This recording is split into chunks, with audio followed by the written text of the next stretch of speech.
Welcome to the Industry 4.0. We're still on the transport feature, looking at logistics, and this time I got to catch up with Nicci Scott. She is the CEO of the Safer Stops Association. She also runs the Commercial Transport Academy.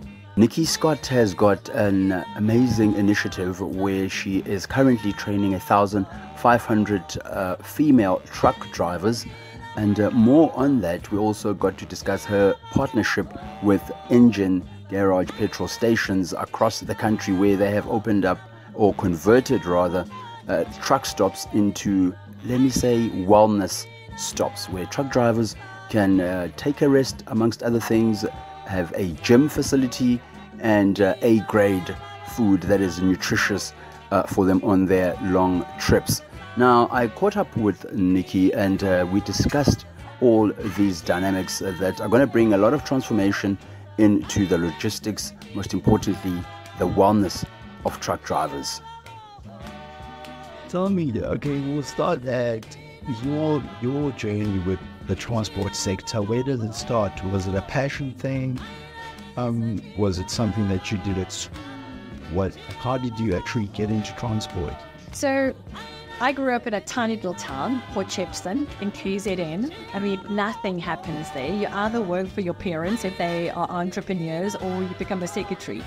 And my father was a truck driver. I have to say very humbly that I spent most of my childhood and teenagehood denying the fact that he was a truck driver, because it wasn't the kind of thing that anyone was proud of, but especially for a white family.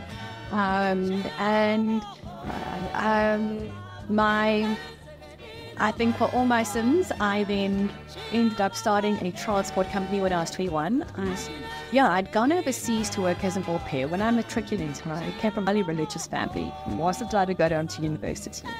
And I couldn't deal with the religion, couldn't deal with the limitation of my parents' beliefs. And I left South Africa and went to work in the United States as an au pair for 2 years. Saw some amazing things around service delivery, what service actually needs, the quality of products and standards like Bloomingdale's, and that. Tell me a bit about that. So, when growing up in Port Shepstone, we had OK Bazaars. Okay. Right, that was our big, and I think Checkers came at some point, but OK Bazaars was the primary place where everyone shopped. And they used to have these big bins, like a big square bin, and in there was sort of like hand towels or that high volume items but low quality. Okay. And the whole experience around shopping, we used to have the hub, I think that was one of the outlets. Nothing really felt special. And when I arrived in New York and went to the Fifth Avenue, Bloomingdale's, some of the just normal, what we would consider the same level as Woolworths in South Africa, that sort of a store back in 1993, I was blown away by service. I lived with a Jewish family, and I mean, they were wealthy. The butcher used to deliver meat to their home once or twice a month. He used to come into the house and pack it into their deep freeze. Their laundry used to get thrown into a bag on the patio, which was always enclosed. They always had like these mud rooms in the US where you come in from, take off your shoes and then walk into the house. And they used to leave the clothes there, and 2 days later it used to arrive perfectly hung up and in pristine condition, had been processed through the laundry. And those were the sort of things we saw, that all the needs were there. Now, I never experienced delivery like that. So returning to South Africa in 1995, I worked for a labor broker for 4 months in Durban. I could see immediately the gaps that were glaringly obvious, but South Africa wasn't exposed to anything different. I then approached my client that I was looking after, which was Avis Rent-A-Car. And I said to them, I can do this better. And what you should not be focusing on is all the logistics. So the function I was managing was, when I was working for the labor broker, was putting together convoys of drivers to move the fleet. And back then, the fleet would move every single night based on booking. So if you booked a group A, at Grahamstown, for instance, if they never had a Group A, they would drive one down to Grahamstown for your booking because fuel was only like 3 Rand a litre. It was so affordable for them to move their car rental fleet around. I realized that if I could offer them insurance, if I could cover all the tolls and the fuels for the movement, I could coordinate the drivers, get all of that done within 90 minutes of a telephone call. I had a business model.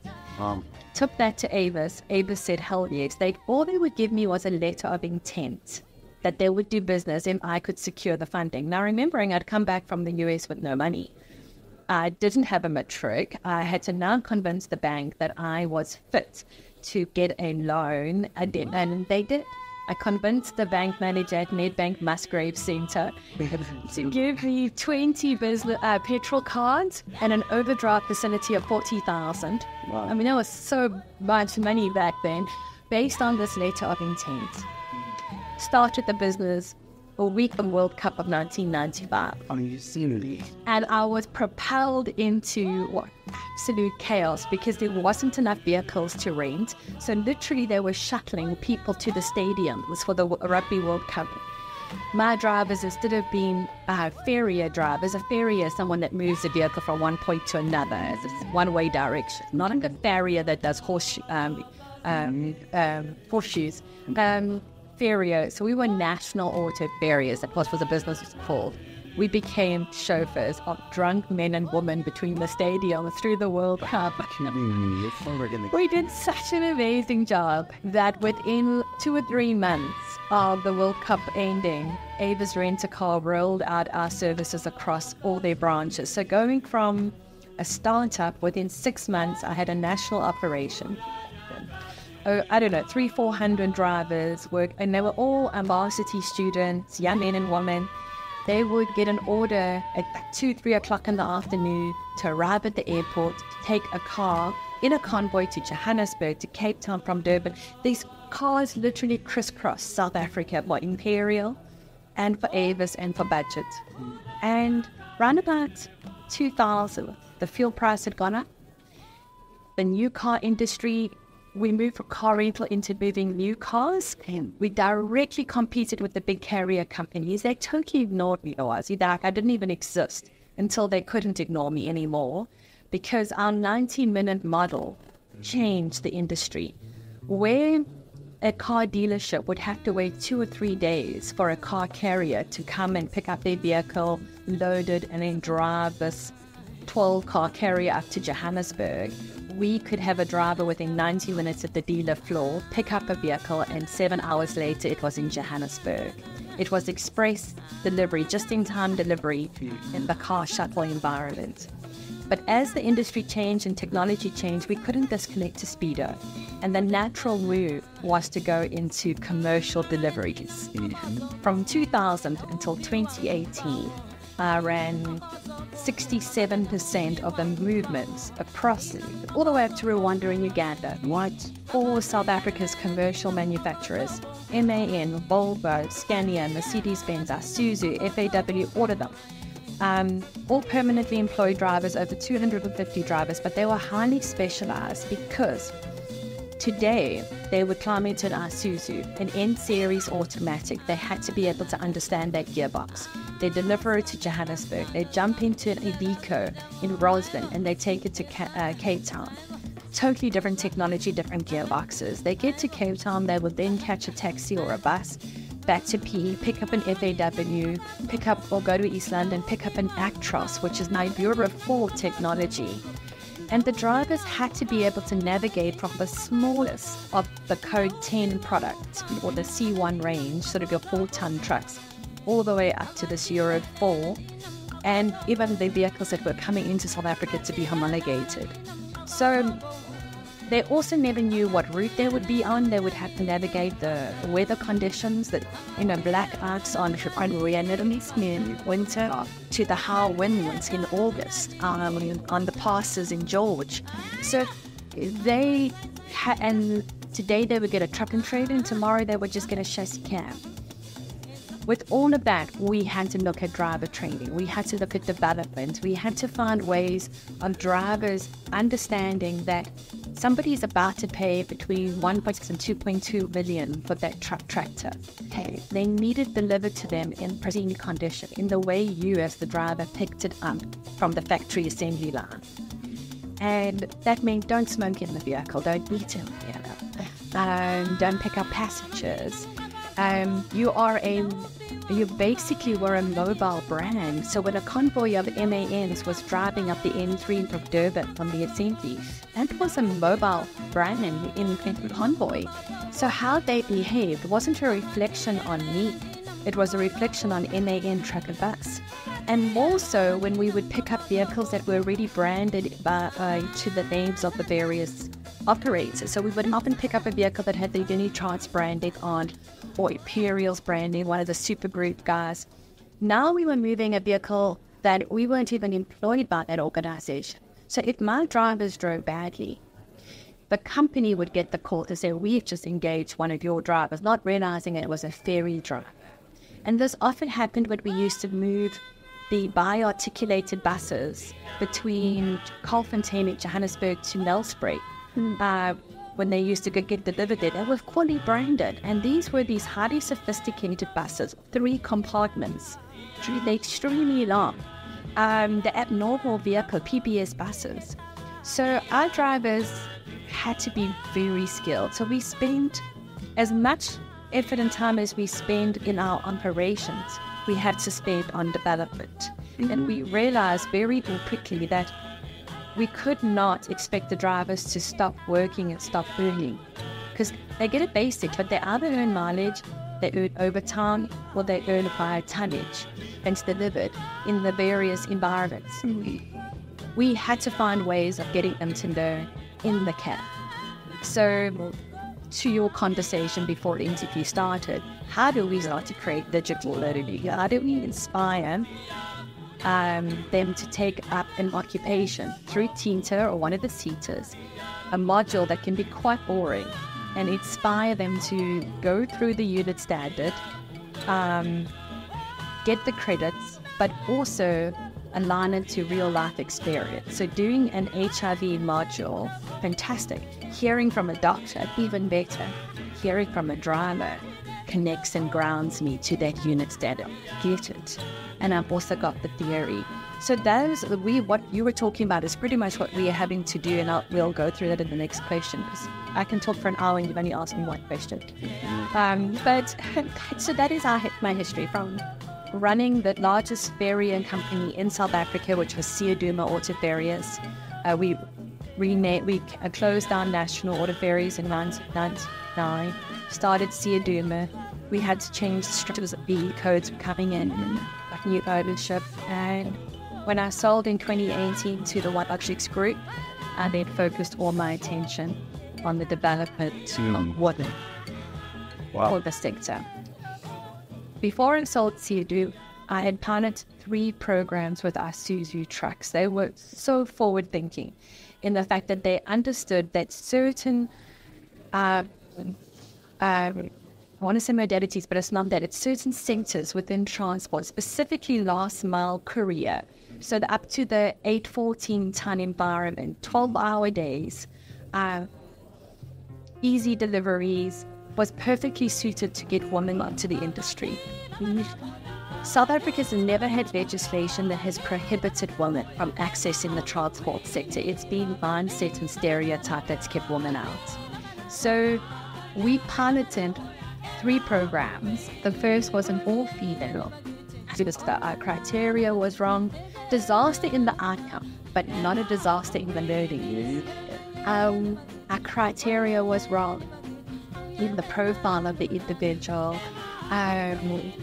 They all qualified as truck drivers, but they never stayed in the industry because we were not looking at women that had a passion for the industry, but more of a need for a stipend.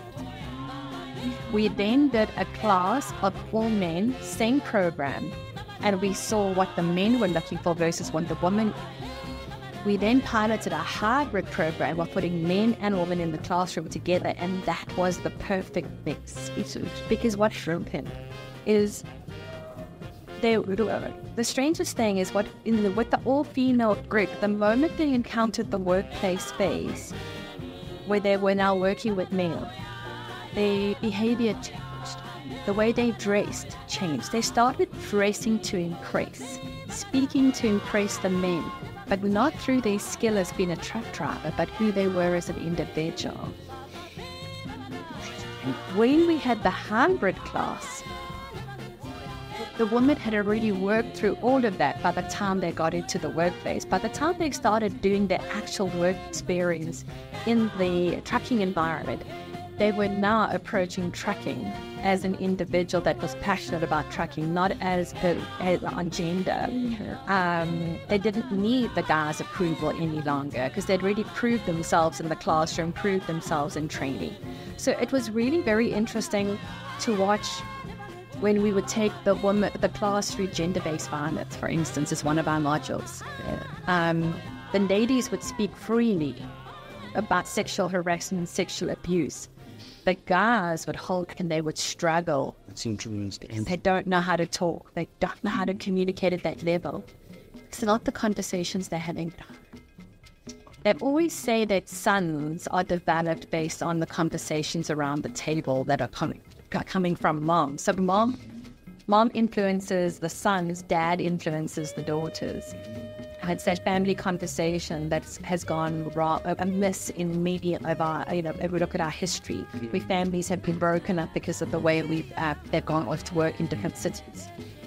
The ladies did incredibly well with men supporting them. And the men learned the softer stuff that they wouldn't have been paid attention to from women. So when we read outside, you watch the men step up with the technical conversation and the technical, connecting the Susie hose, connecting the trailer, doing the indicator delivery inspection, the debriefing. The men they just charged through that, but they took the woman with them. So that informed our decision to approach the United States, but specifically the USAID, to secure funding to develop 1,200 women for the transport sector, with 20% of the class being made up of men. Because there's so many programs already developing men in the transport sector. I mean, all the operators that continue developing men as truck drivers, as leaders, and to some extent as business owners, entrepreneurs. But there wasn't anything specifically for women in freight and passenger within transport. Okay. We were awarded the funding in 2021 to develop 1,000. Initially it was 995, and then after a year, USAID came to us and said the outcomes are beyond what they expected. They gave us a further $1 million. We ramped it up to 1,200, and with that, we started a motorbike program for the youth tonight, because no one employs a driver under the age of 22, and I wanted to introduce the youth between 19 and 22 into transport through the e-commerce industry, and we started Safer Stops Association. So now, for the industry, we are developing 300 entrepreneurs, other emerging entrepreneurs to understand that we're doing that with the Road Freight Association and TASA, which is the Truckers Association of South Africa, with Mary Party. We're developing 300 entrepreneurs, 120 professionals. So these are people employed in leadership positions but are struggling to get to the next level. So they will use an international diploma through SILT, Chartered Institute of Logistics, Transport, to empower them, and they get access to mentors in the industry. And then 690 truck drivers and 100 motorbike drivers. That is the project we're currently running. And all of that is underpinned by services. It's huge. Geez, where do you get the learning now? Because throughout the years, you end up developing the people that are either working for you, and then gradually as a business person, you develop did you at any time have to sit back and say, wait, maybe I myself want to upskill, or were you doing the upskilling to yourself while you're teaching others?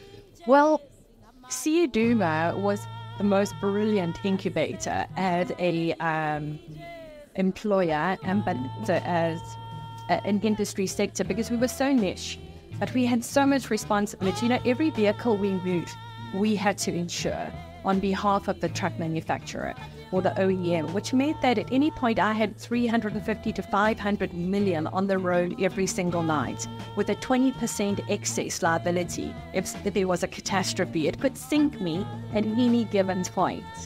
A 20% excess on a 6 million bus, you know, that's what's 1.2 million that you have to come up with before the repairs are done. The first 1.2 million is your cost.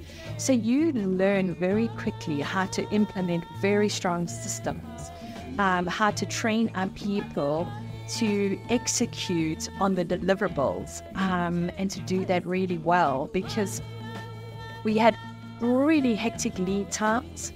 So we would be given 4 hours with the OEMs to get a driver on site. Now, we were used to 90 minutes, but 4 hours to get a specialized driver to a location was quite hectic. And then we would have to move the vehicle immediately, not take it into storage. So we had to develop very simple solutions, very quick, easy, large, accessible systems that our customers could see exactly what was happening. My staff had to be very resilient because we dealt with some of the most horrific tragedies because of the crime in South Africa. Moving an unmarked, unlicensed, unregistered vehicle, a white chassis cab on the highways, if it's hijacked, you can't, because there's no tracking devices in those vehicles. They only fit tracking at PDR stage. So our liabilities were really high. So I learned on the job. But in 2019, I did my master's and spent 2 years doing my master's from 2017 to 2018, did my dissertation in 2019. My dissertation was on the underrepresentation of women employed in the transport sector.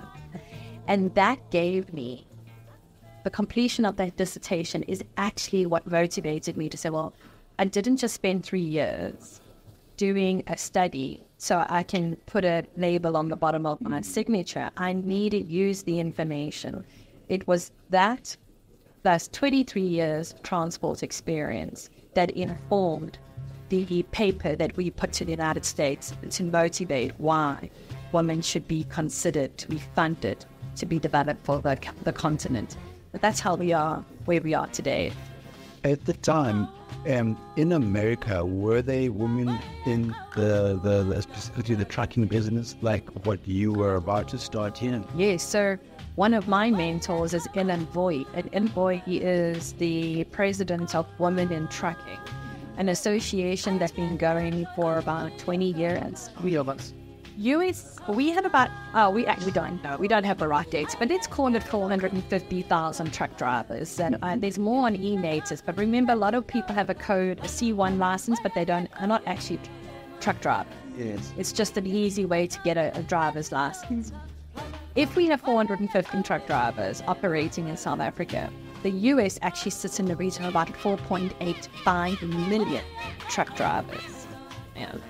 And they have now 8% female representation. So 8% of 4 million is a significant number of women truck drivers that are actually driving. But 300,000 women, that's a lot. We, in South Africa, unfortunately, are sitting at about 1.2% of the working truck drivers are women. Like I said just now, it's not about legislation. It's not about safety. It's mindset. People, the transport operators of the old, do not believe that women belong in the... I was told this 2 weeks ago by one of the big operators, that women do not belong in the industry as truck drivers. It's not their role. It's not their industry.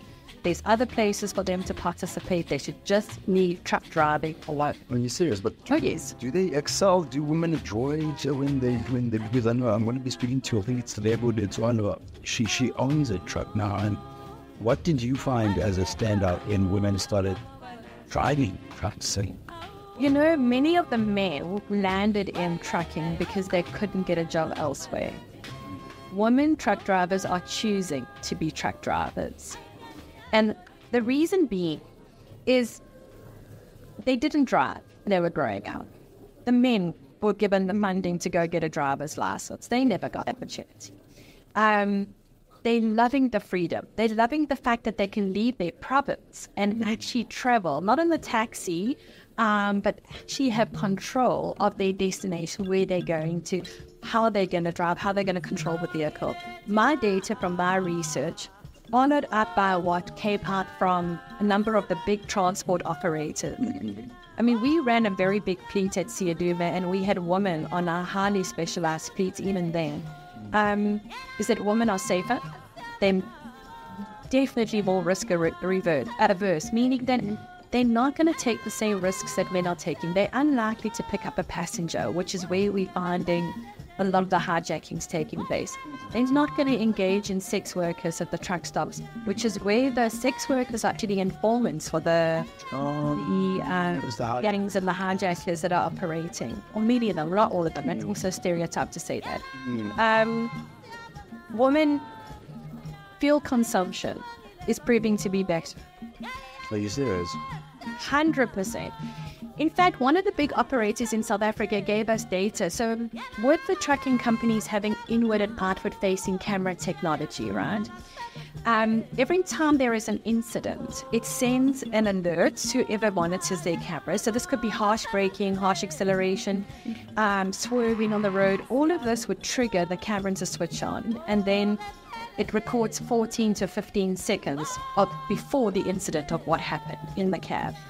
Those alerts go to various call centers, mainly in the US, and then they evaluate whether this is an incident worth telling the operator about. And those incidents get sent through to the operator, and they're required to mentor or coach the driver as to how they could have avoided that. So very often you'll find the driver on their phone, texting, they look up, they slam brakes because they're too close to a vehicle, or they swerve. And it's picking up drivers that are cooking in their vehicles while they're driving. They've got passengers, they're having conversations, they're playing with the radios. Whatever they're doing, they're distracted, causing potential risks.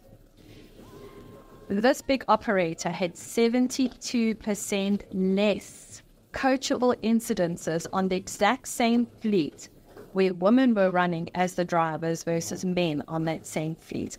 That for you tells the story, and that's South African data. Because you will often hear people will say, well, the Americans got their license at the age of 16. They actually only become truck drivers in their 40s, most women. They don't start at the age of 23, 25, 26 like we do in South Africa.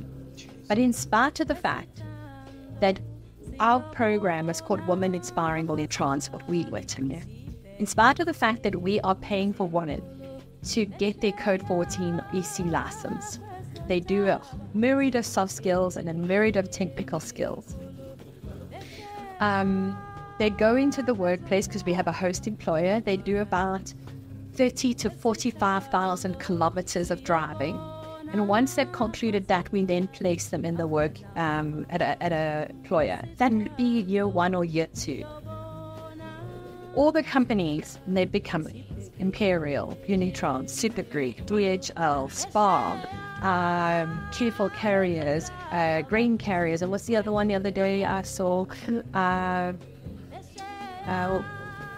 Anyway, I'll come up with that. All of these companies, Petit Forrester, then are all going from one, give me another driver, give me another one. Even the dealerships, the manufacturers are starting to employ women to deliver their vehicles.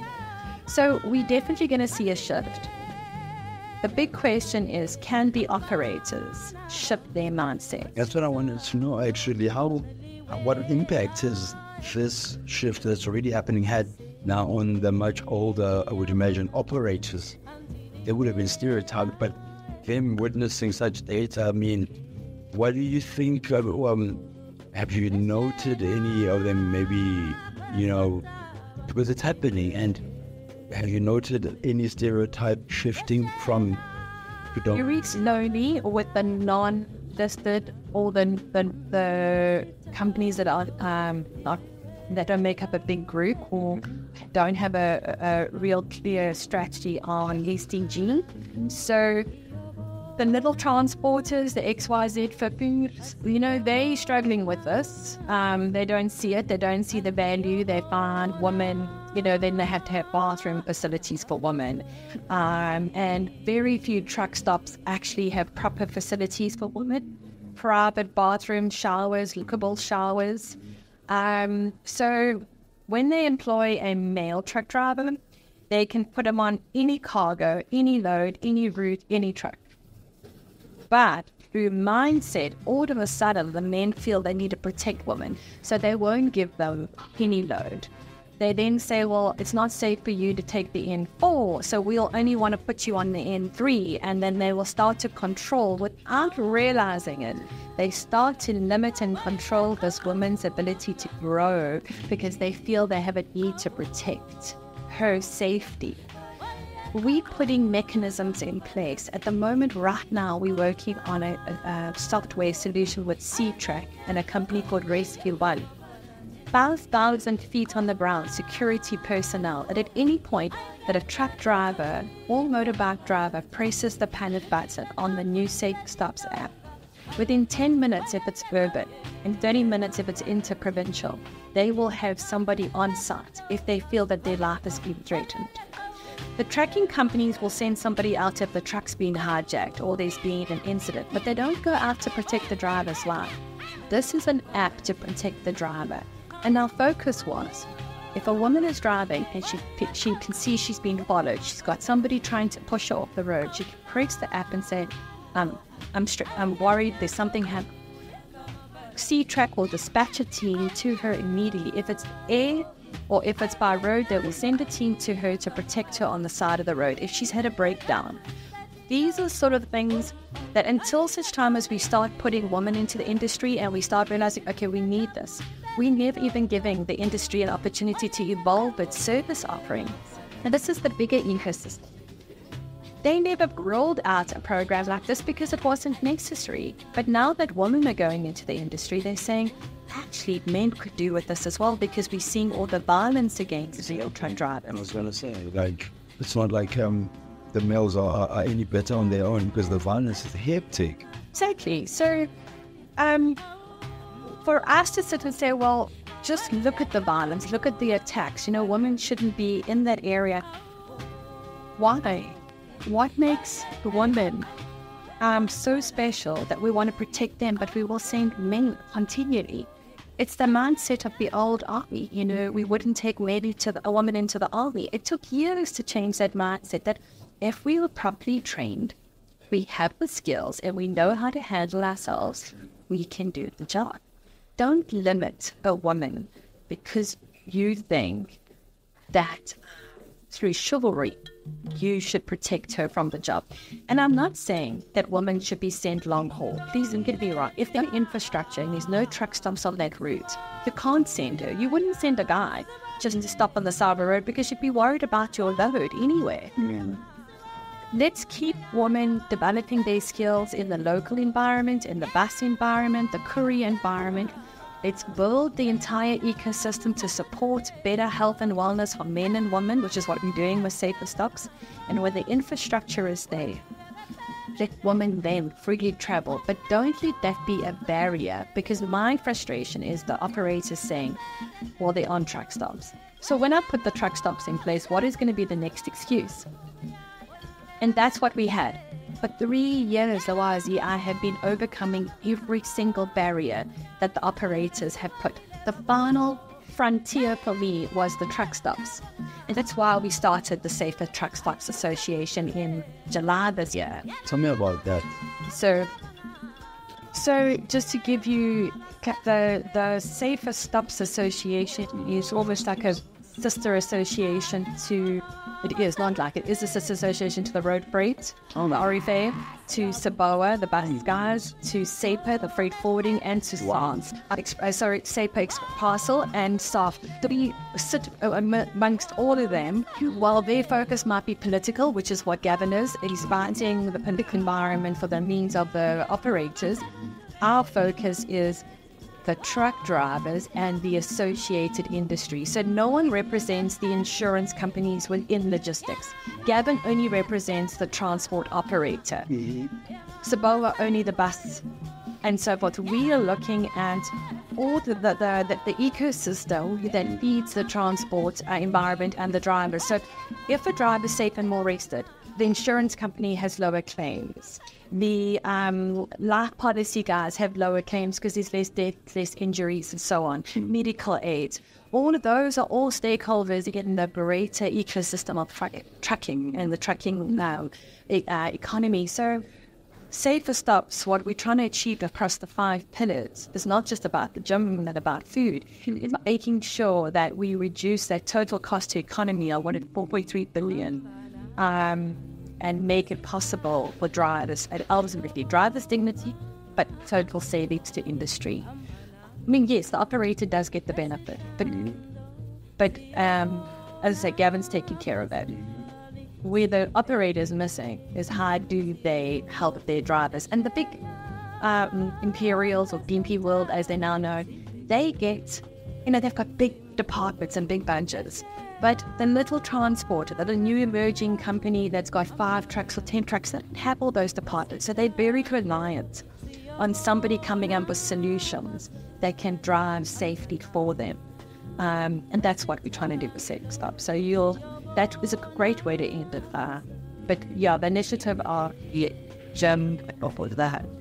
We used to got a whole new line of foods, 5 food making up a 500-gram meal. Oh, it's food. Yeah, it's a cryogenic frozen technique so that it restores to its exact condition. It looks like a carrot and tastes like a carrot. So that's very exciting, and that's rolling out. We're just waiting for the legal stuff to go through with Engine, and that will roll out. So the drivers can now choose. If she or he chooses that Safer Stops meal, 65 Rand tops, 55 Rand probably, or they take the puppet of the fried chicken meal, they get a reward, a financial reward for making a better choice of a healthy meal. Wow. And that's what we're doing. If they go use the gym, they tag in at the gym, they get financially rewarded. If they go to the clinic, they'll get financially rewarded. So we're going to start to reward by making good decisions to drive better human behavior. Because that's what the drivers need. They don't know what they don't. You're right. Our job to help.